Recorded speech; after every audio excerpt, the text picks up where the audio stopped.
పొరుగునున్నావు గదా! నీకొక గౌరవం ఇచ్చాం. సంస్కారం ఉంది కాబట్టి రాయా వచ్చి భోంచేసి పోయా. కాస్త తాంబూలం యేసుకొని పోదువు గాని అని జెప్పాం.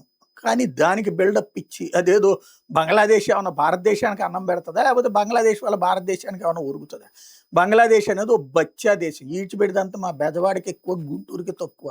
ఆఫ్టర్ ఆల్ అట్టాంటి ఓ పనికిమాలిన దేశం వచ్చి, ఆ దేశానికి నిన్నటిదాకా జైల్లో ఉన్నటువంటి నాయకుడికి సంబంధించినటువంటి వాళ్ళు ఇప్పుడు అధికారంలోకొచ్చి, ఇప్పుడు అర్రర్రర్రర్రె మేము బంగ్లాదేశ్ ప్రధానమంత్రి అయిపోయాం.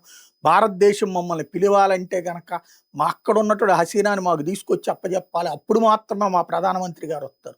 పోరా కోన్కిస్క గొట్టం అంటది భారతదేశం. ఎందుకంటే చైనా అనేటటువంటోడితో భారతదేశపు రిలేషన్స్ ఎప్పటినుంచో ఉన్నాయి. జిన్‌పింగ్ ఇంతకుముందు ఇండియాకి గూడా వచ్చాడు. మరి అదే చైనా ఎవరి కోసం పట్టుకుంటోంది? అక్కడ మన దేశంలో ఉన్నటువంటి దలైలామా కోసం. టిబెట్ పాలకుడుగా టిబెట్‌కి సంబంధించిన కార్యకలాపాలు నడుపుతుంది. టిబెట్ పరిపాలన అన్నటువంటిది బయట నుంచి నడుపుతున్నామని చెప్పుకునేటటువంటిది ప్రపంచవ్యాప్త గుర్తింపు కూడా పొందినటువంటి దలైలామా ఇక్కడ ఉన్నటువంటి ధర్మశాలలోనే ఉంటున్నారు. అయినా సరే చైనా ఎన్నో సార్లు ఆళ్ళని పంపించేయమన్నా కూడా మనం పట్టించుకోలేదు.